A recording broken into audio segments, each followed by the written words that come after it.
Assalamualaikum warahmatullahi wabarakatuh. Waalaikumsalam warahmatullahi wabarakatuh. Halo pemirsa setia Sultan TV dimanapun Anda berada. Senang rasanya kembali lagi bersama saya Raud Lorida, tentunya dalam dialog bincang hari ini.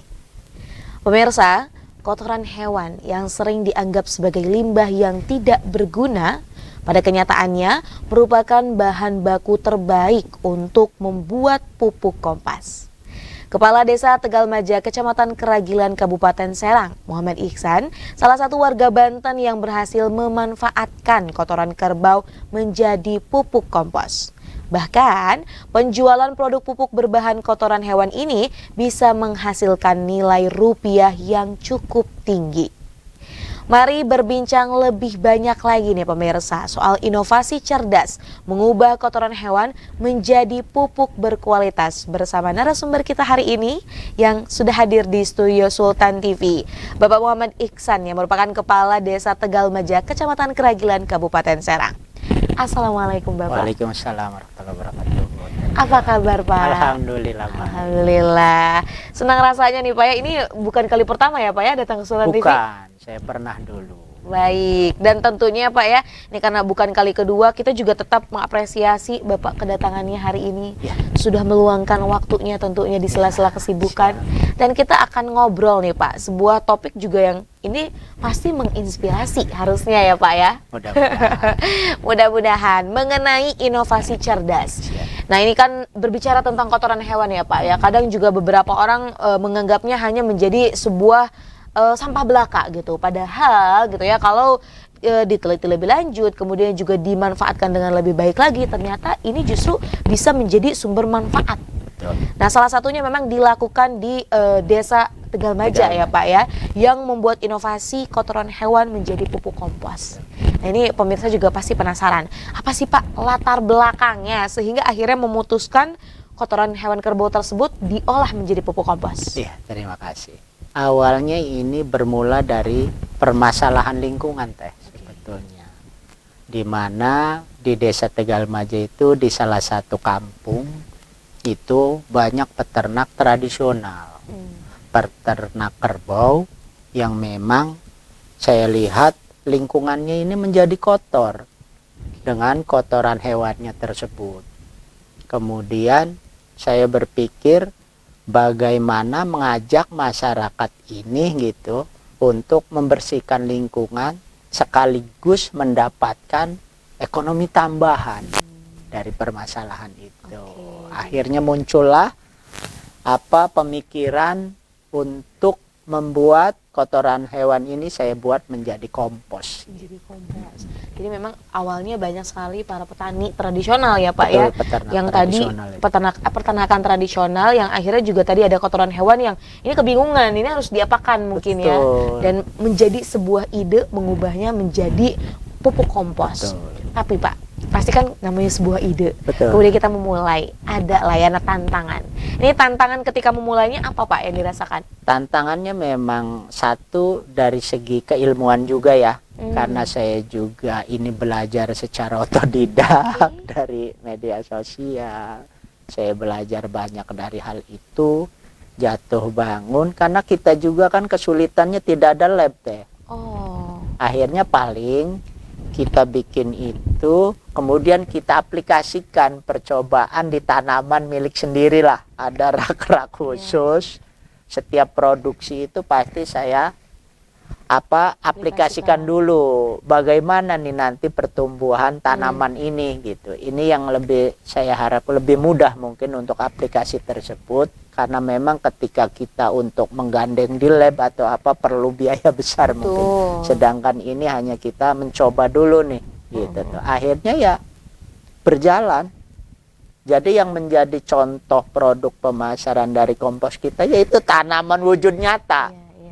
Bukan dari tulisan hanya tulisan ini gitu, tapi gitu ya, kita aplikasikan ini contohnya gitu. Ini contoh langsung ada hasilnya nyata. Aslinya gitu ya Pak. Kemudian kesulitan yang kedua itu mindset masyarakat ini untuk mengajak bagaimana mengumpulkan kotoran tadi itu gitu tuh. Ketika pemikiran mereka belum sampai bahwa ini masa sih kotoran menjadi uang. Masa sih nggak percaya Nggak gitu percaya Pak, kan ya? masyarakat tuh seperti ini jadi uang. Ketika itu kita aplikasikan, masyarakat kita berdayakan hanya untuk mengumpulkan kotoran itu dalam karung-karung yang dari kita serahin, tidak untuk mempersulit mereka. Ini karungnya, kalian hanya coba mewadahi kotoran itu di karung itu, nanti kita beli itu sebagai bahan dasar dari proses pembuatan kompos tadi. Oke. Akhirnya lebih menggeliat nih. Iya. Oh iya, ini bisa menjadi nilai ekonomis bagi keluarga mereka selain lingkungannya bersih. Gitu. Betul. Ya memang jadi akhirnya tadi ya salah satu tantangannya pasti kan ada hal yang perlu lebih lanjut teliti gitu ya Pak ya. Nanti labnya yang kekurangan gitu Pak. Ini juga menjadi salah satu permasalahan yang ada. Namun Pak, ini kemudian apakah ada pihak lain yang diajak berkontribusi juga untuk membantu lah segala tantangan yang ada tersebut? Betul. Awalnya itu kita juga dibantu oleh Pak Danrem. Pak Danrem dari Maulana Yusuf, Pak Jenderal Firman yang terus memberi motivasi ke saya untuk lebih terus konsisten gitu, terus olah ini, jangan putus asa. Kemudian di pertengahan jalan juga dari Pak Kapolres Kabupaten Serang, Pak Condro juga support lagi tuh, alhamdulillah, karena memang kepolisian juga kan dilibatkan dalam sebuah ketahanan pangan. Akhirnya saya gandeng untuk lebih mensupport dari pemasaran pupuk kita ini untuk kembali ke masyarakat sebagai edukasi. Jangan sampai masyarakat ini ketergantungan terhadap pupuk-pupuk kimia. Gitu.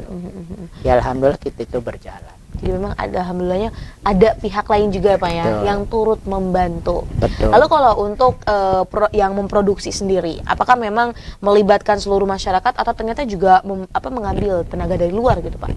Enggak, kita semaksimal mungkin pemberdayaannya itu dari masyarakat sekitar.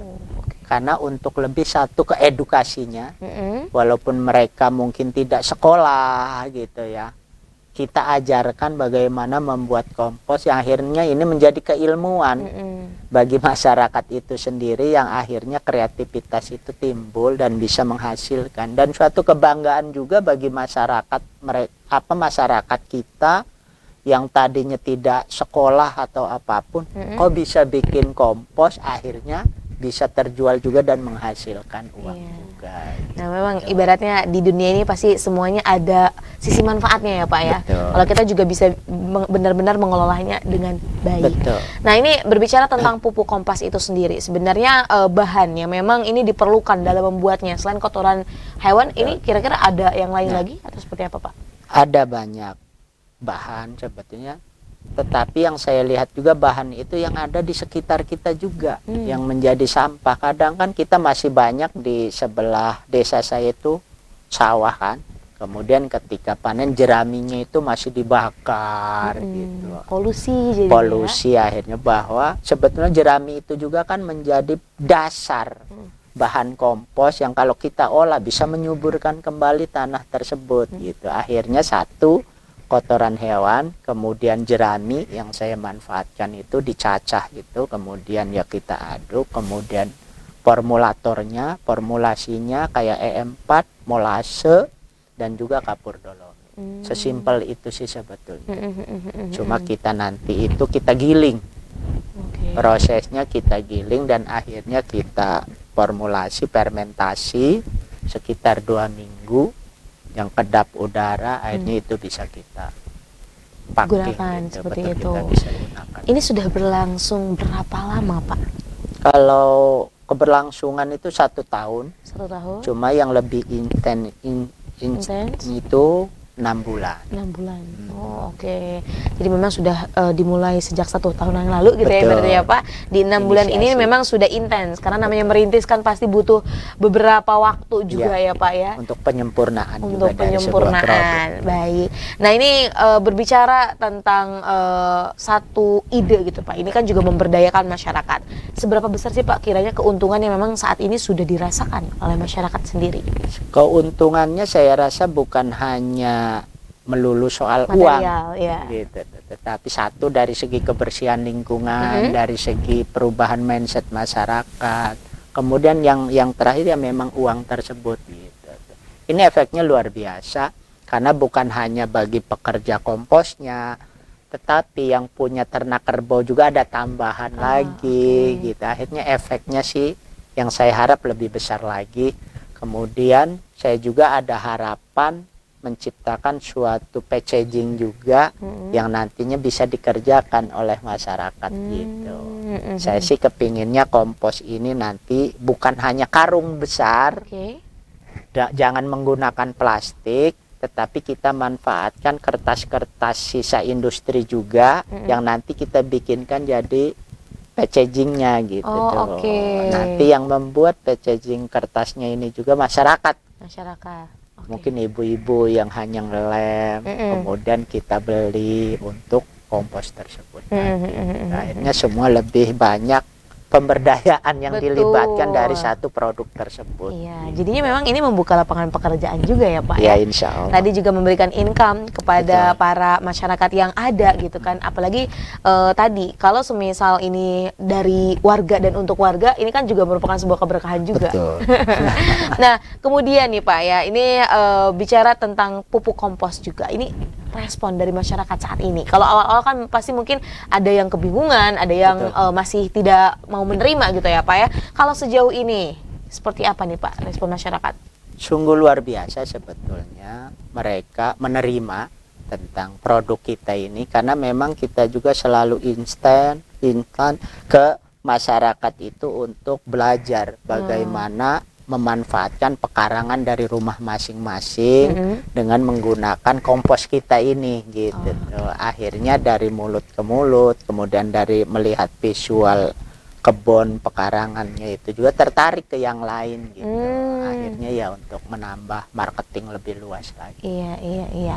Ini kalau boleh tahu Pak, kisaran mungkin harga jual pupuk ataupun tadi harga jual dari para peternak gitu ya, yang memberikan kotoran hewannya kepada untuk memproduksi pupuk kompos ini berapa Pak?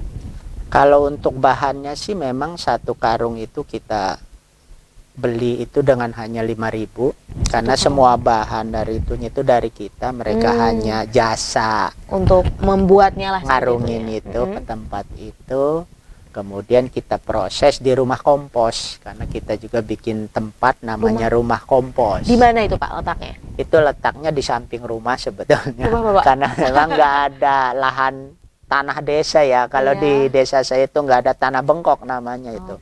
Jadi memang harus ada lahan untuk produksi tersebut. Akhirnya saya bikinlah di rumah kompos di samping rumah sekitar 5x10 lah, dengan menggunakan mesin sederhana. Akhirnya kita produksi di situ gitu. Wah, jadi dekat rumah Bapak juga ya ternyata. Dan ini juga kan menjadi salah satu solusi juga untuk lebih memerhatikannya ataupun mengawasinya dengan lebih baik ya Pak ya. Betul. Dan masyarakat pun kan akhirnya juga yang tidak asal, dalam artian ada pakem-pakemnya juga yang harus diikuti ya Pak ya dalam membuat kompos seperti SOP itu. Nah, ya SOP-nya betul. Nah, kemudian nih Pak, ini kan tadi bukan hanya terkait dengan lingkungan yang bersih, namun juga pasti ada edukasi. Nah, ini apa saja sih Pak manfaat pendidikan atau edukasi yang diperoleh oleh masyarakat tentu ya dari proyek pupuk kompas ini? Sebetulnya banyak tadi itu tentang menjaga kebersihan lingkungan, karena memang di kampung tersebut tidak menggunakan PDAM.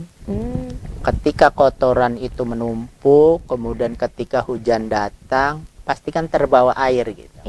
Dan saya tidak mau kotoran ini akhirnya terserap ke sumur mereka. Itu salah satu edukasi lingkungannya gitu terhadap masyarakat, si pemilik hewannya itu ya. Kemudian ya tadi itu bisa menghasilkan ekonomi yang nanti mindsetnya bisa merambah mungkin ke bahan-bahan yang lainnya juga gitu, karena memang sudah terbukti ini menghasilkan gitu. Ya saya sih pengennya lebih besar lagi jangkauannya ke masyarakat. Nah, ini tentunya harapannya kan tadi Bapak menyampaikan jangkauannya lebih luas lagi, bukan hanya di desa tersebut atau bahkan harusnya bisa seluruh Indonesia ya Pak. Itu kan harapan besarnya. Namun Pak, kiranya langkah-langkah apa yang dapat diambil oleh Bapak sendiri gitu ya untuk memperluas pasar dan meningkatkan produksi dari pupuk kompos di Desa Tegal Maja itu sendiri? Langkah-langkah sih pertama ya kita juga menggait para stakeholder yang ada, mungkin dari kedinasan, pemerintah daerah, kabupaten, provinsi, dan sampai ke atasnya itu untuk lebih peduli dengan produk-produk pemberdayaan masyarakat, apalagi ini support terhadap program nasional swasembada pangan, yang tadi itu jangan sampai mindset swasembada pangan dari tingkat nasional ini kita cerminkan nanti membuat pupuk-pupuk kimia untuk percepatan panen dan sebagainya. Ini yang harus kita imbangi di bawah gitu. Yang saya harapkan nanti swasembada pangan itu tercipta dari pekarangan masyarakat yang akhirnya kalau diakumulatifkan itu bisa swasembada juga. Betul. Ini kita mengajak masyarakat sebanyak mungkin, itu salah satu marketing juga untuk lebih penyerapan ke komposnya. Kemudian ya intent ke media sosial juga, promosi dengan menunjukkan hasil-hasil tanamannya gitu. Ya masih sebatas itulah. Sebatas itu ya Pak ya. Nah tentunya lah segala harapan gitu ya Pak, dan tantangan kan ini juga harapannya dapat bisa diatasi bersama-sama. Amin. Karena kan ini juga untuk kepentingan bersama. Betul. Nah ini kalau kita lihat juga ya Pak, kalau tadi kan kendala yang dihadapi ketika memulai. Saat ini nih Pak, setelah 6 bulan berjalan, tantangan apa sih Pak yang dihadapi? Tantangannya mungkin cuaca. Oke, cuaca. Karena kenapa kan tuh, musim Pak? hujan. Iya. Kita juga belum ada penampungan yang memang untuk transit bahan ini. Kan ketika dihasilkan kotoran itu masih masih berair gitu tuh. Perlu juga nanti agak dikeringkan oleh cuaca karena kita kan belum ada sistem mesin ya. Masih tradisional lah. Harusnya ada satu tempat transit untuk kita mengeringkan dari bahan awal ini menjadi siap giling gitu. Inilah tantangannya gitu loh. Kemudian nanti ya kita inovasi lah. Tantangan kedepannya itu seperti itu. Apa? Karena kan nggak mungkin yang gitu-gitu aja. Betul, ya, Pak? karena yang lagi saya pikirkan bagaimana kompos ini mudah dijangkau sebetulnya oleh masyarakat. Karena sekarang banyak aja bukan hanya untuk tanaman yang buah-buahan atau sayuran, pencinta tanaman bunga juga kan mungkin membutuhkan itu gitu. Betul. Tetapi untuk membeli ini kayak hanya ada di satu tempat tertentu, kayak tanaman bunga, pasar bunga kan. Tidak ada di toko-toko retail sebetulnya yang dekat dengan kita lah, dekat pemukiman gitu ya Pak ya. Kita juga nanti inovasi ke depannya itu saya bikin bentuk kompos itu menjadi kayak pelet ikan sebetulnya. Yang lagi saya pikirkan dengan mungkin packagingnya berbentuk pouch yang lebih kita 1 kilo atau dan sebagainya itu nanti ketika aplikasi itu tidak mengotori tangan. Tinggal kita tuang di pot-potnya itu akhirnya selesai gitu.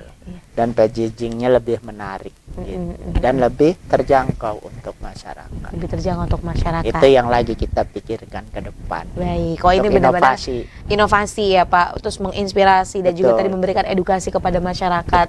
Selaku kepala desa juga pasti bukan hanya sekadar jabatan, namun benar-benar memberikan kerja nyata ya Pak ya. Harus. Ada dampak, harus. Ya siapa tahu juga ini bisa menjadi inspirasi ya Pak. Bukan hanya bagi stakeholders yang ada, namun juga ini bagi masyarakat yang ada di seluruh Indonesia. Pak, tidak terasa. Ini sudah 30 menit kita hampir berbincang ya untuk membahas mengenai inovasi dari kotoran hewan menjadi pupuk kompos. Namun sebelum menutup perjumpaan kita pada hari ini, boleh Pak dikasih closing statement sekaligus ini harapan mengenai inovasi cerdas kotoran hewan jadi pupuk berkualitas kepada pemirsa Sultan TV. Silakan. Siap. Saya berharap masyarakat bisa memanfaatkan potensi yang ada di sekitar kita. Jangan menganggap sampah itu, kotoran itu kadang menjadi permasalahan. Ketika diolah dengan tepat, itu akan menjadi penghasilan. Makanya kita mari sama-sama benahi lingkungan untuk lebih menambah ekonomi, dan juga harapannya kepada pemerintah yang mungkin lebih tinggi untuk bisa mensupport tentang kesulitan kita tentang pembuatan kompos ini, kayak seperti lab, kemudian surat izin edar dan sebagainya itu perlu kita ini perlu disupport karena untuk lebih jangkauan lebih jauh untuk pemasaran. Ya hanya itu saja. Baik, terima kasih Sama-sama, Bapak, atas Teh. closing statementnya. Intinya kalau mau membuat sebuah inovasi tentu juga tidak bisa hanya usaha sendiri ya Pak ya. Betul. Ada banyak sekali pihak-pihak yang harapannya ini dapat membantu agar hasilnya juga lebih maksimal. Betul. Apalagi berkaitan dengan kesejahteraan masyarakat ya Pak, pemberdayaan masyarakat. Tentunya gitu kan ya, kita selaku masyarakat harus bisa bergotong royong. Betul. Mewujudkan program-program yang baik untuk kita tentunya ya Pak. Lebih kolaboratif. Nah, untuk kolaboratif. penyempurnaan suatu produk dan Betul. efeknya lebih luas. Nah, jadi kolaboratif kemudian juga efeknya akan lebih luas lagi. Betul. Terima kasih Sama-sama, Bapak atas Teteh. kesempatannya sudah berbincang hari ini, dan semoga ini perbincangan kita hari ini menjadi inspirasi Pak. Amin, amin. Bermanfaat juga Amin. bagi seluruh masyarakat. Amin. Terima kasih Bapak. Sama-sama, Kami Teteh. tutup nih perjumpaan kita hari ini. Semoga sehat dan Amin. sukses selalu. Ya. Dan inovasi-inovasinya kita tunggu lah ya Pak, yang untuk gebrakan yang luar Ya, biasanya. semoga Sultan TV juga semakin jaya di Amin. Baik, kita tutup perjumpaan kita hari ini. Pemirsa setia Sultan TV dimanapun Anda berada. Demikian perbincangan kita hari ini bersama Pak Muhammad Iksan yang merupakan Kepala Desa Tegalmaja Keragilan, Kabupaten Serang. Membahas mengenai inovasi cerdas kotoran hewan menjadi pupuk berkualitas. Semoga apa yang kita perbincangkan hari ini dapat bermanfaat dan juga berkelanjutan. Saya Raud Lorida dan segenap kru yang bertugas pada hari ini mengucapkan terima kasih. Pamit undur diri. Sampai jumpa. Assalamualaikum warahmatullahi wabarakatuh. Waalaikumsalam.